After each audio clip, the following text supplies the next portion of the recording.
Bendecido miércoles 29 de julio de este año 2020.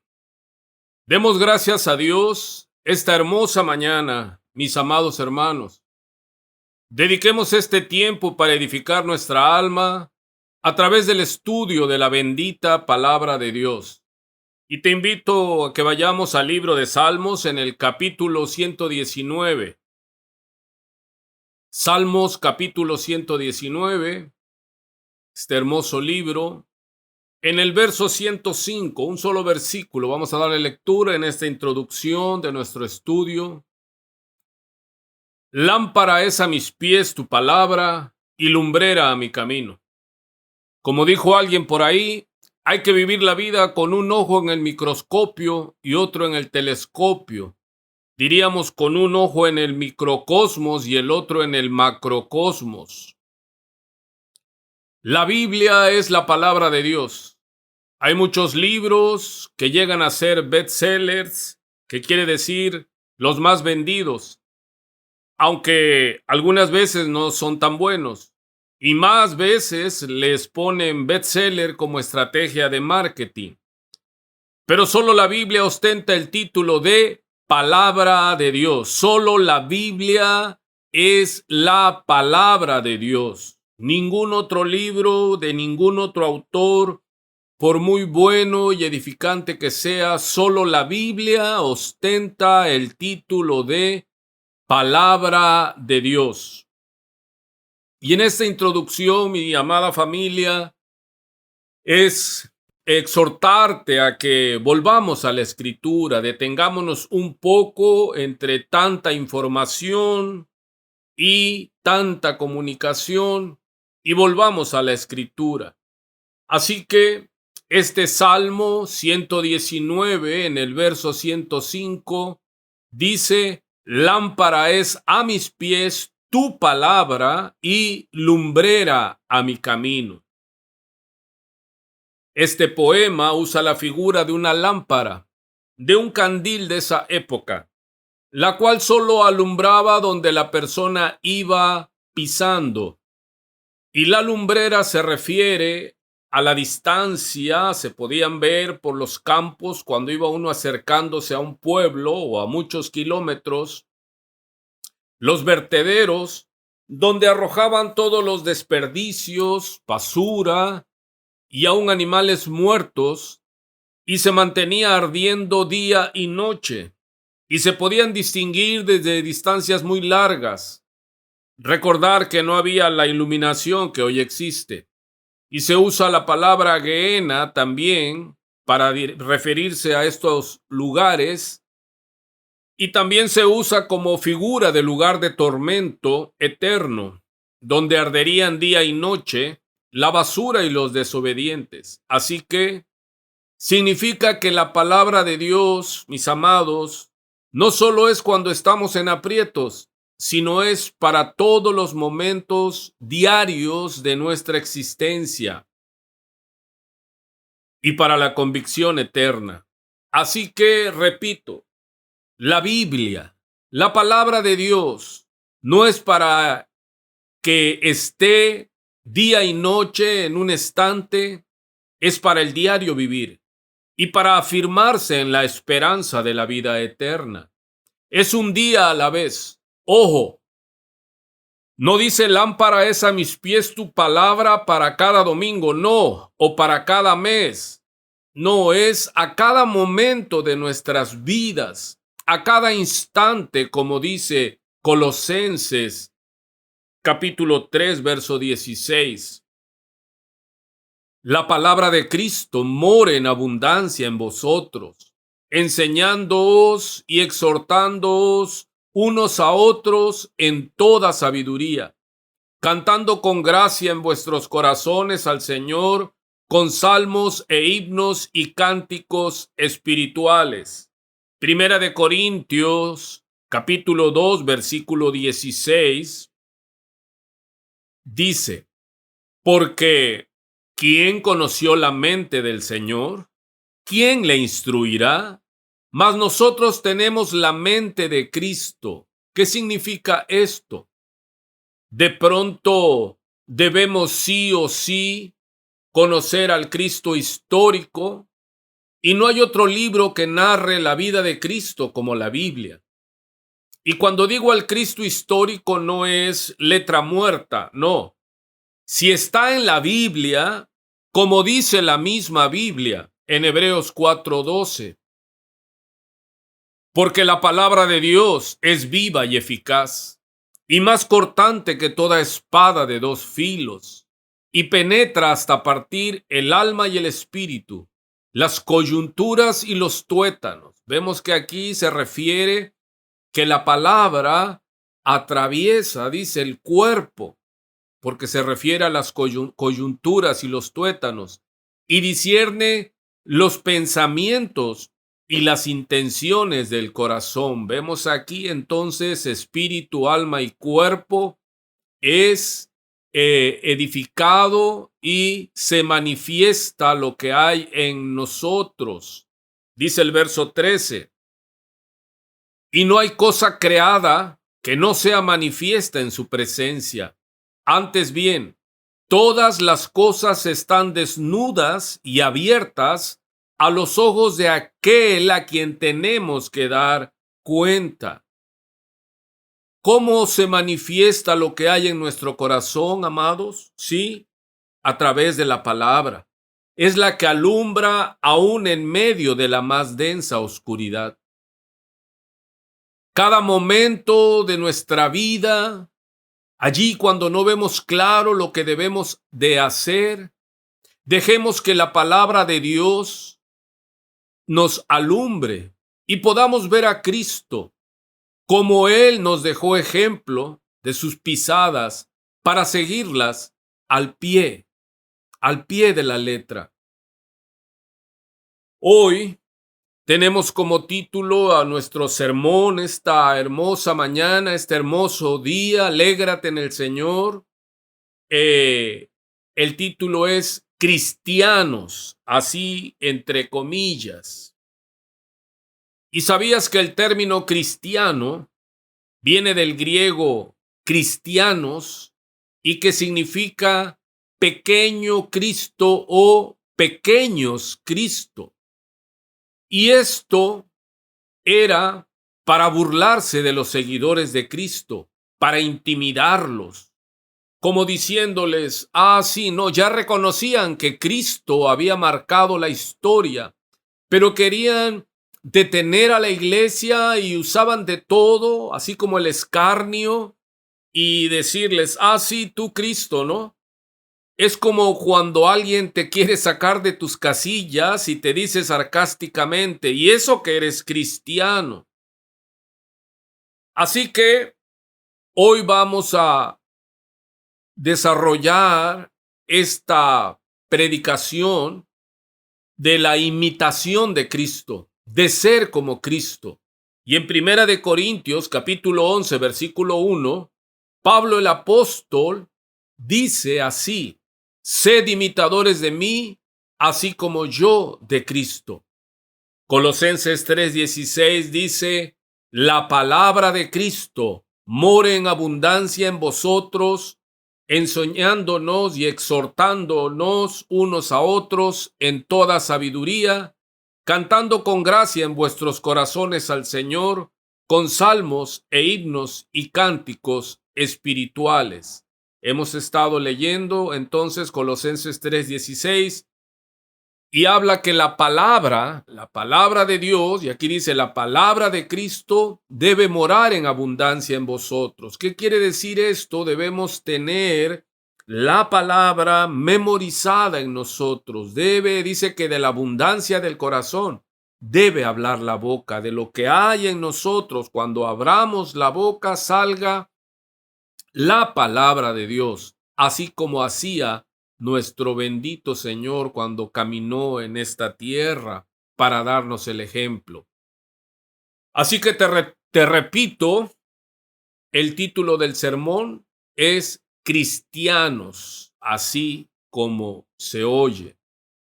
Sabes que los pastores de antes nos decían, si no sabes qué hacer en tal o cual situación, si necesitas tomar una decisión importante, Pregúntate qué haría Cristo en tu lugar. Siempre nos decían así, ¿qué haría Cristo en mi lugar? Y muchas veces, creyentes nuevecitos, con temor de ofender a Dios, preguntaban y preguntan a los pastores cosas como, Pastor, ¿puedo ir al cine? Claro, esto es antes de la pandemia. Pastor, ¿puedo ir a la boda de fulano o mengano?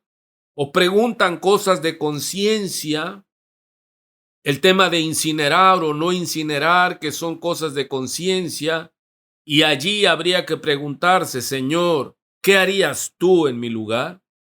Ese era el consejo, yo recuerdo, que nos daba nuestro pastor cuando teníamos dudas referentes. Y para no estarle preguntando a cada momento, él nos dejó eso, que preguntáramos, ¿qué haría Cristo en mi lugar?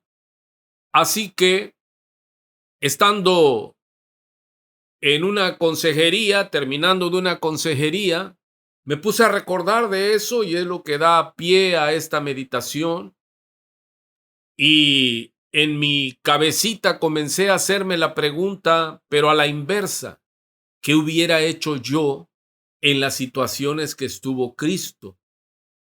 Y surgió esta cuestión, ¿qué hubiera hecho yo en su lugar? Y sí, de momento me reí, me dije, no cabe duda que estás muy loco, y recordé algunos pasajes de momento, y de paso también te invito a preguntarte, qué hubieras hecho tú en estas situaciones que recuerdo y que recordé en las que estuvo Cristo?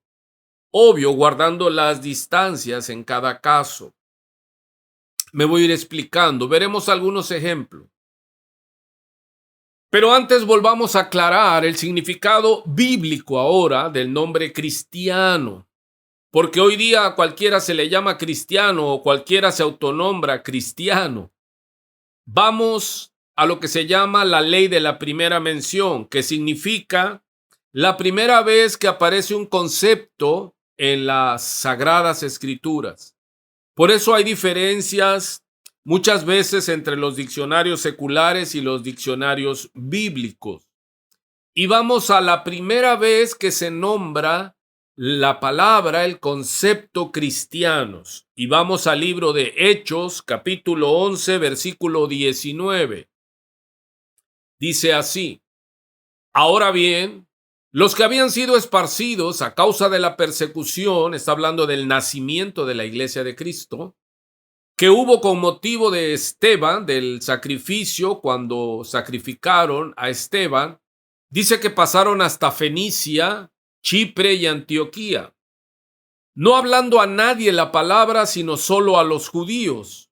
Pero había entre ellos unos varones de Chipre y de Cirene, los cuales cuando entraron a Antioquía, hablaron también a los griegos anunciando el evangelio del Señor Jesús. Mire qué hermoso. Y los iban persiguiendo, pero ellos en esa huida, ellos no dejaban de anunciar, de predicar el evangelio del Señor Jesús. Es como ahora, está la pandemia, está estos días terribles de persecución, pero no dejemos de anunciar el evangelio, como cuando iniciamos esta serie de predicaciones. Se nos manda estar en casa, se nos mandó a cerrar el templo, pero hablamos que aunque nosotros estábamos encerrados, la palabra no podía estar encerrada, o sea que la palabra no puede estar presa, como le dijo Pablo a Timoteo. Y llegó la noticia de estas cosas a oídos de la iglesia que estaba en Jerusalén, y enviaron a Bernabé que fuese hasta Antioquía a observar y supervisar qué es lo que estaba sucediendo en Antioquía.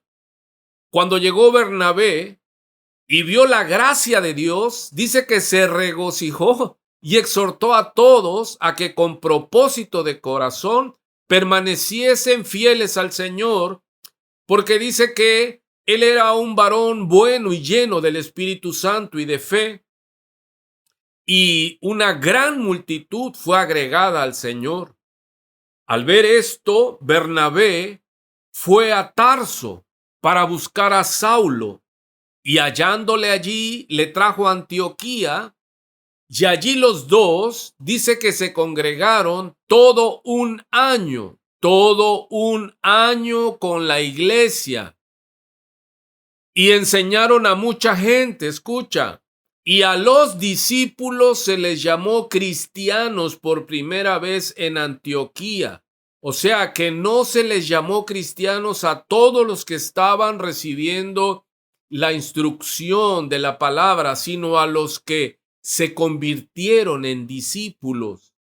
Allí el pueblo, las gentes, los testigos les llamaron cristianos, dice por primera vez en Antioquía. Y como te decía al principio, hoy día cualquiera se dice cristiano. Estuvieron asistiendo un mes a la iglesia de Cristo y ya se dicen que son cristianos, pero el cristiano, lo sabemos, se confirma por sus frutos. Ok, ahora sí vamos a ver algunos ejemplos que te estaba yo hablando al principio, a la introducción, de ese pensamiento que me llegó del consejo que nos daban los pastores cuando éramos nuevos creyentes, que cuando tuviéramos duda de algo, preguntáramos: Señor, ¿qué harías tú en mi lugar? Para ser dirigidos por el Espíritu Santo y que viniera a nuestra mente las virtudes de nuestro Señor, que era humilde, que era manso, que era amoroso, para no responder como nuestra carne muchas veces quería responder. Y esto es hermoso, este consejo, y en verdad cuando estás comenzando te salva de cometer yerros. Así que en Juan, capítulo 18, es el pasaje cuando aprenden al Señor Jesucristo ahí en el huerto, que lo van a buscar y Él se les manifiesta. Llega este grupo de soldados, pero Simón Pedro tenía una espada que desenvainó e hirió al siervo del sumo sacerdote y le cortó la oreja derecha, y dice aquí en Juan que el siervo se llamaba Malco. Algunos dicen la puntería de Pedro, que le cortó, permíteme la expresión, le tumbó la oreja, pero yo tengo mis dudas, no sé si le tiró a la oreja o le tiró al cuello. El caso es que le cortó la oreja, pero entonces el Señor le dijo a Pedro: mete tu espada en la vaina. La copa que el Padre me ha dado, ¿no la he de beber? Y aquí empezamos con las preguntas que yo me hice y te comparto. ¿Qué harías tú, me dije, en una situación así? Obvio, recuerda las distancias y recuerda que las respuestas son personales. Dice que todavía en Mateo 26:47 vino Judas, uno de los 12. Esto es, lo narra Mateo de una manera diferente a la de Juan. Dice que vino Judas y con él mucha gente con espadas y palos de parte de los principales sacerdotes y de los ancianos del pueblo. Y el que le entregaba, o sea, Judas, les había dado la señal. Y la señal era, Judas les dijo: al que yo besare, ese es, prendedle. Y enseguida se acercó a Jesús y dijo: salve, maestro, y le besó. Hermanos, ¿qué hizo Jesús con Judas? Pregunto. ¿Qué harías tú? ¿Qué pensaste? Y eso que eres cristiano. Y Jesús le dijo: amigo, ¿a qué vienes? Entonces se acercaron y echaron mano a Jesús y le prendieron. Jesús no le reclamó a Judas, no lo maldijo. ¿Qué hubiéramos hecho muchos de nosotros? Dice, pero uno de los que estaban con Jesús, sabemos que es Pedro, Extendiendo la mano, sacó su espada e hiriendo a un siervo del sumo sacerdote. En Juan dice que este siervo de nombre Malco, y aquí dice, le quitó la oreja. Algunos, no de esta iglesia, de otra iglesia, dirían, yo estaría más cerca de hacer lo que hizo Pedro que lo que hizo Jesús. Entonces Jesús le dijo, vuelve tu espada a su lugar, porque todos los que tomen espada a espada perecerán. ¿Qué hizo el Señor? ¿Cómo actuó en medio de la revuelta? ¿Qué hemos hecho nosotros muchas veces cuando hay dificultad? ¿Hemos sido pacificadores o nos hemos dejado llevar en el momento del problema? ¿Cómo has reaccionado? ¿Qué hacía Jesús cuando tenía que tomar una decisión? Este es otro ejemplo. Y me recordé cuando él fue a orar, cuando iba a escoger a sus apóstoles, y busqué la cita y es Lucas 6:12. Y dice así, en aquellos días, él, Jesús, fue al monte a orar. Mira, y pasó la noche orando a Dios, porque iba a tomar una decisión. Y cuando era de día, llamó a sus discípulos y escogió a 12 de ellos, a los cuales también llamó apóstoles. Amado, ¿qué haces tú cuando tienes una decisión muy importante? ¿O qué has hecho? ¿O qué hiciste cuando tuviste que tomar la decisión de tu vida? Por ejemplo, ¿qué voy a estudiar? ¿Me caso o no me caso? ¿Me voy a tal ciudad o aquí me debo de quedar? Y allí tú piensas alguna otra decisión de suma importancia que tuviste que tomar. Pero aquí nos dice, recuerda que la pregunta era, ¿qué haría Cristo en mi lugar? Pero la pregunta que yo me hice y te comparto es, ¿qué haría yo en el lugar de Cristo? Cristo, para escoger a sus discípulos, pasó la noche orando al Padre pidiéndole la dirección. ¿Y qué hacemos nosotros, hermano, cuando tenemos que tomar decisión? Veamos otro ejemplo en el capítulo 7 del libro de San Juan. Desde aquí comienza este asunto. En Juan capítulo 7, en el verso 53, dice, cada uno se fue a su casa. Y el capítulo 8 del mismo libro abre, y Jesús se fue al monte de los olivos. Porque él, si recuerdas, le dijo a los que le querían seguir que las aves de los cielos tienen nidos y las zorras tienen guaridas, dice, pero él se dice, pero el Hijo del Hombre no tiene ni dónde recostar la cabeza. Así que cuando terminó la reunión, cada uno se fue a su casa, pero Jesús se fue al monte de los olivos y sabemos qué es lo que hacía en el monte de los olivos. Pasaba la noche orando al Padre, pidiendo la dirección. Y por la mañana volvió al templo y todo el pueblo vino a él y sentado él les enseñaba. Entonces los escribas, escucha, los escribas y los fariseos le trajeron a una mujer sorprendida en adulterio. Y la pregunta que siempre me hago es, ¿y el hombre? Porque ella estaba adulterando y el hombre, el adúltero, ¿por qué no lo atraparon? Solo atraparon a la mujer, pero bueno, ahí se lo dejo. Y poniéndola en medio, se la presentaron al Señor Jesús. Recuerda, el Señor Jesús está enseñando a un grupo de personas y llegan estos escribas y fariseos y le dicen, maestro, esta mujer ha sido sorprendida en el acto mismo de adulterio. Y en la ley, que es la traducción, la Torá, nos mandó Moisés a apedrear a tales mujeres. Y le preguntan, ¿tú pues qué dices? O sea, le dicen, ¿tú qué harías? Les interesaba que se respetara la ley, ¿no?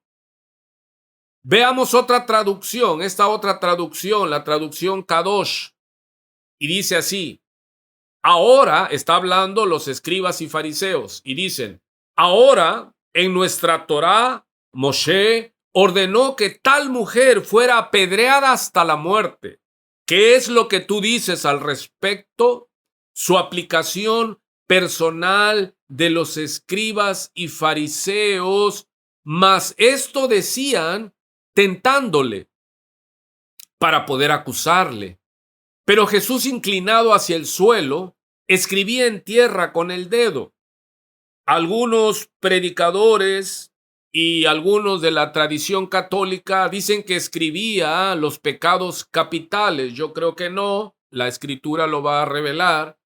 El verso 7 dice: y como insistieran en preguntarle, se enderezó y les dijo: el que de vosotros esté sin pecado, sea el primero en arrojar la piedra contra ella. Y sabemos por la Biblia misma que ciertamente no hay hombre justo en la tierra que haga el bien y nunca peque, dice Eclesiastés 7:20.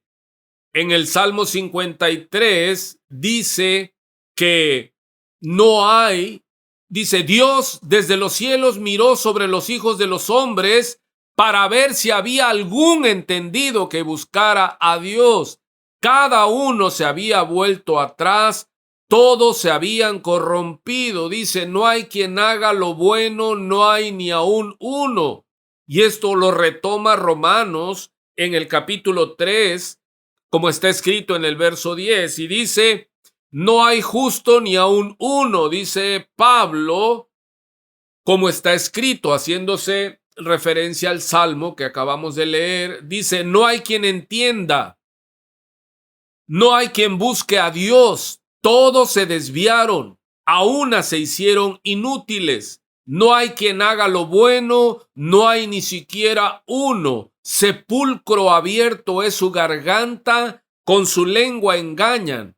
Veneno de áspides hay debajo de sus labios. Su boca está llena de maldición y de amargura. Sus pies se apresuran para derramar sangre. Quebranto y desventura hay en sus caminos, y no conocieron camino de paz. No hay temor de Dios delante de sus ojos. El Señor entonces les dijo a ellos que el que estuviera libre de pecado, que lanzara la primera piedra. Pero sabemos por la Escritura que ningún ser humano está libre de pecado, solo el Cristo de la gloria.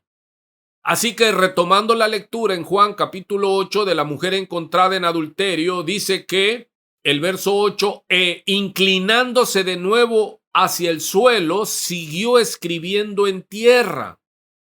Sigue el verso 9, pero ellos, al oír esto, ojo, no dice al leer ellos, dice al oír esto. ¿Qué es lo que ellos oyeron?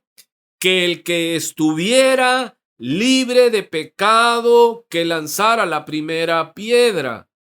Acusados por su conciencia, salían uno a uno, comenzando desde los más viejos hasta los más jóvenes. Y quedó solo Jesús y la mujer que estaba en medio. Imagínate la mujer quizás arrodillada o puesta de pie, pero con los ojos cerrados, esperando la lapidación como era costumbre, y sin duda ella ya había visto alguna que otra lapidación de un ser humano. Pero en lugar de recibir la primera piedra y el tumulto que seguiría después, recibió la misericordia del Dios de misericordia. A él sea la gloria. Jesús se levantó y, no viendo a nadie, sino a la mujer, le dijo: mujer, ¿dónde están los que te acusaban? ¿Ninguno te condenó?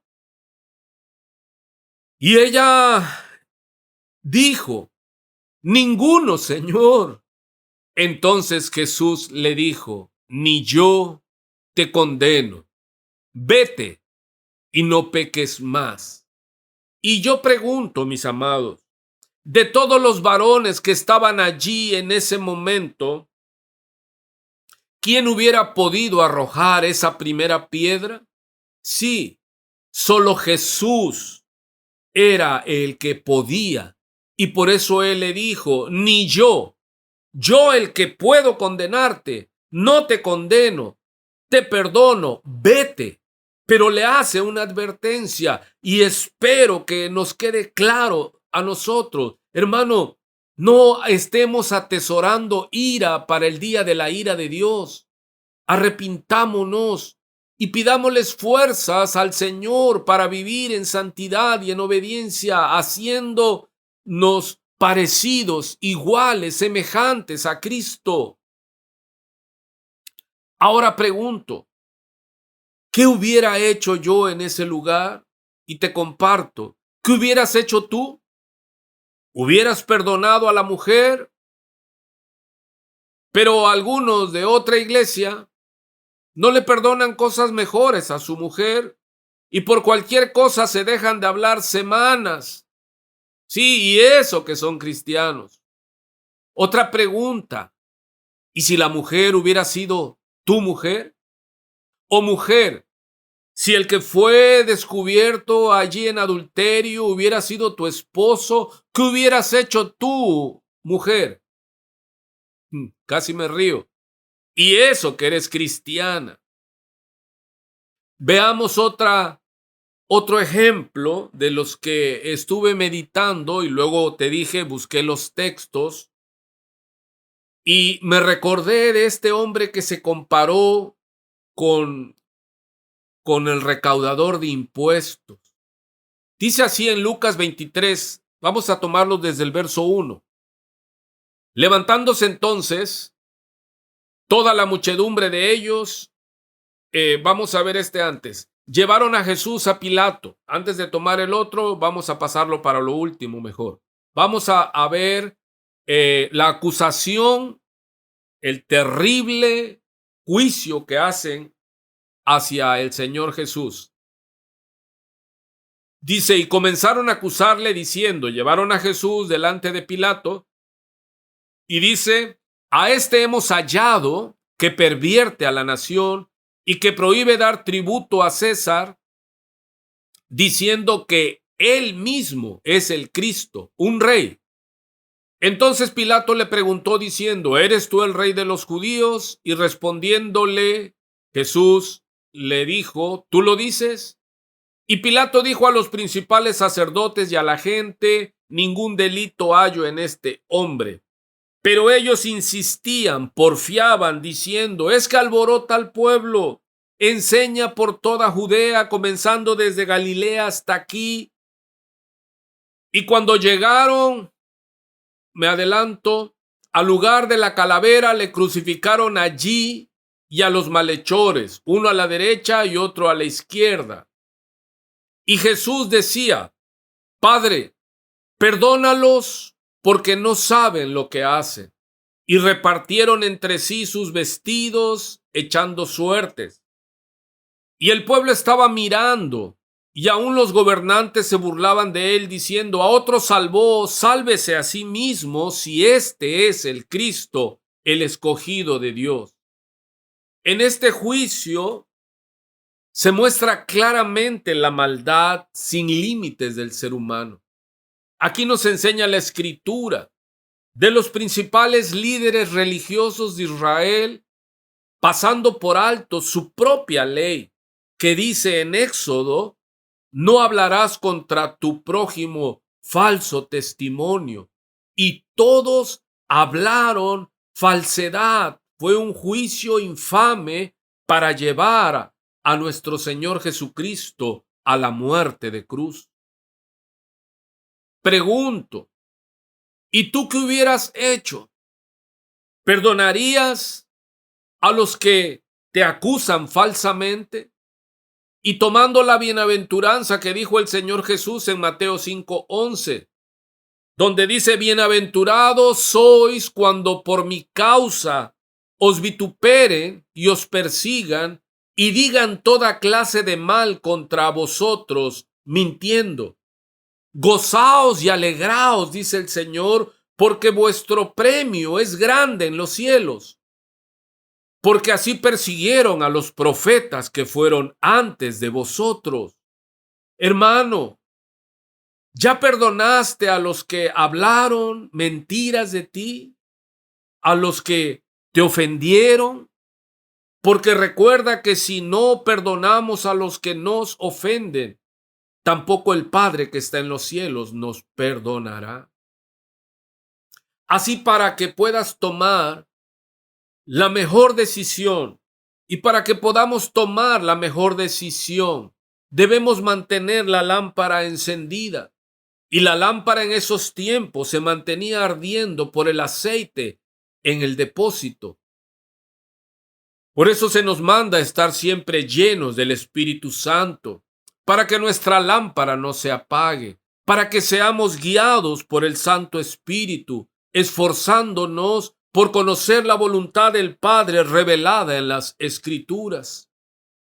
Y ahora, ¿qué vas a hacer ante esta situación que estás viviendo?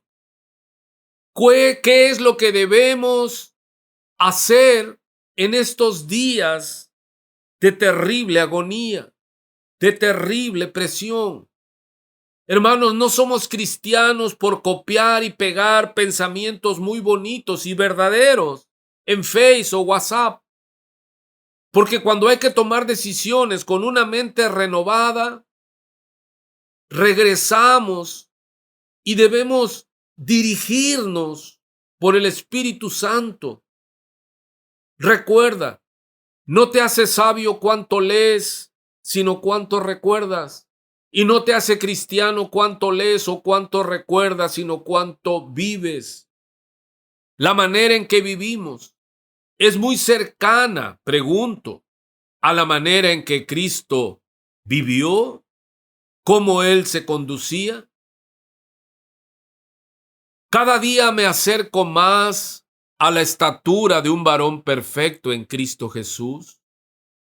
Hemos puesto ejemplos de cómo el Señor respondía en cada situación.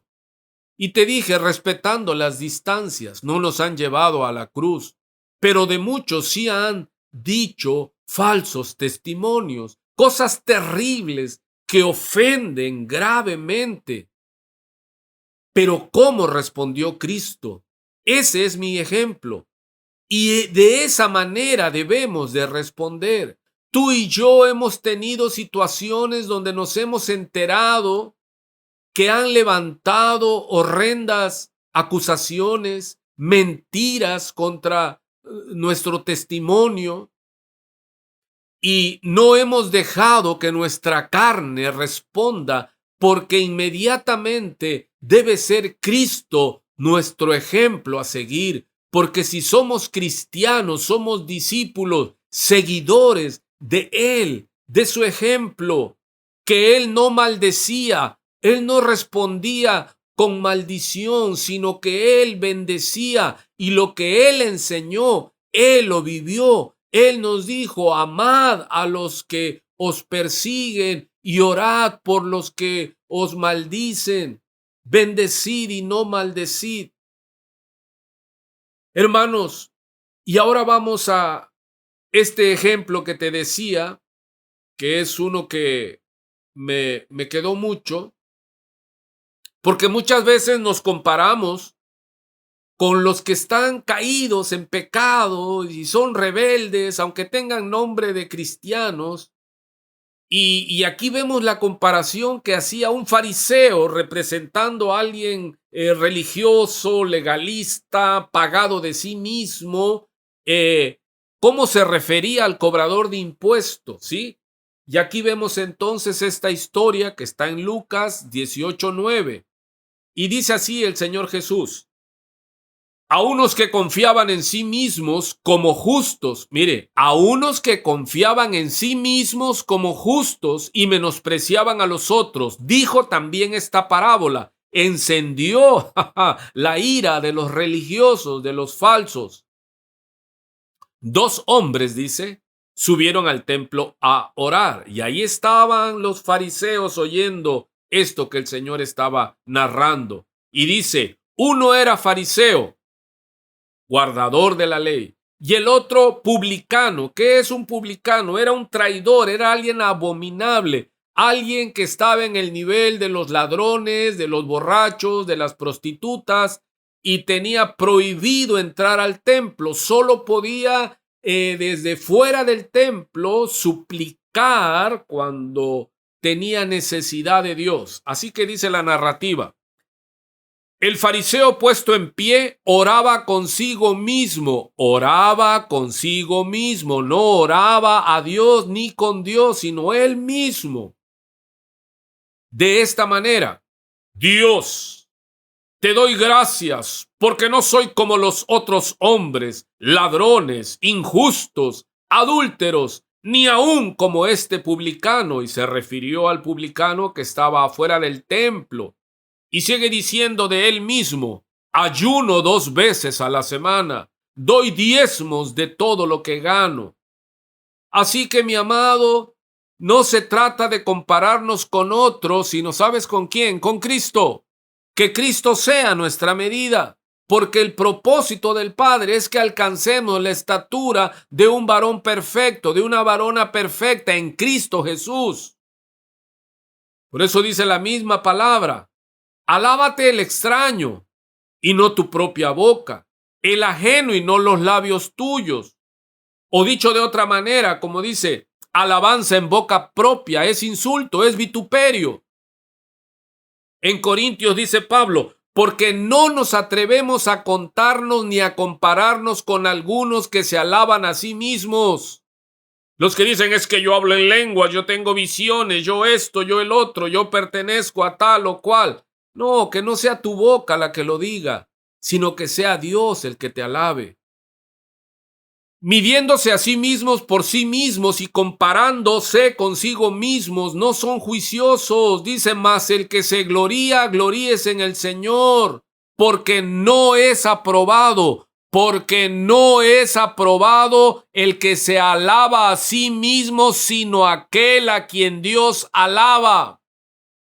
Sigue narrando nuestro Señor Jesús, mas el publicano, el que cobraba los impuestos para Roma, el que había traicionado a su propio pueblo, estando lejos, dice de boca de nuestro amado Señor, no quería ni aún alzar los ojos al cielo, estaba verdaderamente contrito y humillado, compungido, sino que se golpeaba el pecho diciendo, Dios, sé propicio a mí, pecador. El que confiesa su pecado y se aparta, éste alcanzará misericordia. Y el Señor dice, os digo que éste, o sea, hablando del publicano, descendió a su casa justificado antes que el otro, refiriéndose al fariseo. Dice, porque cualquiera que se enaltece a sí mismo será humillado, y el que se humilla será enaltecido. Así que examinémonos a vosotros mismos, mis amados, para ver si estamos en verdad en la fe. No lo que digan, no, lo que hemos hecho nosotros. ¿Cómo hemos reaccionado? ¿Cómo hemos actuado? ¿Como Cristo? Estando persuadido de esto, dice Filipenses 1:6, que el que comenzó en vosotros la buena obra, la perfeccionará hasta el día de Jesucristo. Y pregunto, mi amado, tú en tu examen, ¿ves que has avanzado?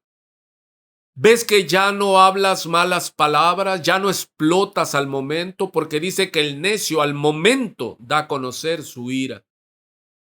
Si en este momento meditas y pudieras ver avance en tu vida, pudieras decir, he ido avanzando porque estoy seguro que soy hijo de Dios, que soy cristiano, y que mi Dios, como buen alfarero, me está perfeccionando, me quiere llevar a la estatura de Cristo. Hermano, hermana, no nos comparemos con los pecadores sin remedio. Nuestra medida es Cristo. al que debemos imitar es a Cristo y poder llevar el título de cristianos con dignidad. Quiero finalizar por cuestión de tiempo, así que ayúdame a orar. Me dirijo al Padre en el nombre de Cristo en oración. Padre, para que derrame sobre nosotros, pido por mis amados hermanos de la Iglesia de Cristo. Pido por todos los cristianos verdaderos, que estemos listos para dar buen testimonio de nuestro Señor y Salvador Jesucristo. A estar siempre sujetos en obediencia a todas las autoridades de la Iglesia, a que todos nos tratemos con respeto y con humildad, pues en tu palabra hemos leído y hemos escuchado que tú te opones a los orgullosos, Padre, pero brindas ayuda a los humildes. Así que te pido, Señor, en el nombre de Cristo, que nos llenes del Santo Espíritu y que vivamos en humildad y sujeción a tu autoridad. Y hoy, en este momento, como dice tu palabra, oh Dios, ponemos toda preocupación, toda angustia y todo temor en tus manos, porque seguro estoy y estamos que tú cuidas de nosotros. Asimismo, estamos atentos, oh Señor, vigilando y orando en todo tiempo, porque no ignoramos las maquinaciones de nuestro enemigo, que anda como un león enfurecido buscando la oportunidad para hacernos mal. Sabemos que podemos resistir en el nombre de tu Hijo amado, nuestro Señor y Salvador Jesucristo. Estamos seguros que estos días tan difíciles que estamos viviendo pasarán y que tú, oh soberano Dios, harás que no perdamos la fe y la esperanza, que seguirás dando fuerzas a tu pueblo por amor de tu nombre. Gracias por este tiempo de prueba, porque sé que tú estás perfeccionando nuestro carácter, porque tú no dejarás la obra que en nosotros estás haciendo, y que cada día, aleluya, seremos más, reflejaremos más la imagen de tu amado Hijo, porque ejemplo nos has dado en tu santa y bendita palabra. Y decimos, Iglesia, que Dios reine con poder por siempre y siempre. Amén.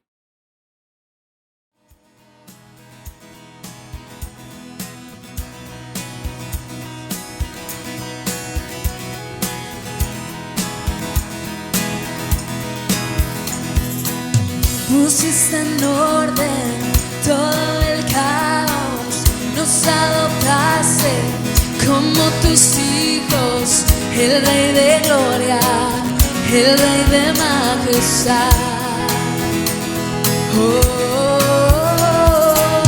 El que gobierna con su justicia y resplandece con su belleza, el Rey de gloria, el Rey de majestad.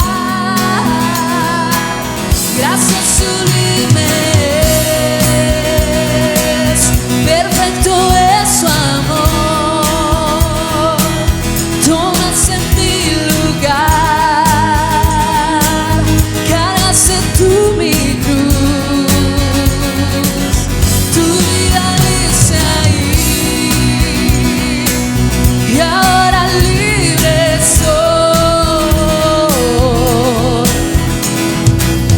Jesús, te adoro por lo que hiciste en mí.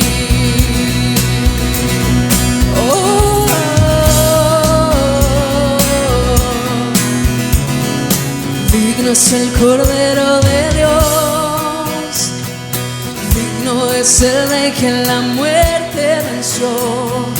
Digno es el Cordero de Dios, digno es el Rey que la muerte venció. Digno es el Cordero, digno es el Cordero de Dios, es el Rey que la muerte venció. Digno es el Cordero de Dios. Digno, digno. Gracias sublimes. Perfecto es su amor. Tomaste mi lugar. Cargaste tú mi cruz. Tu vida dice ahí. Y ahora libre soy. Jesús, te adoro por lo que hiciste en mí. Gracias sublimes, gracias sublimes. Perfecto es su amor. Tomaste mi lugar. Cargaste tú mi cruz. Tu vida dice ahí.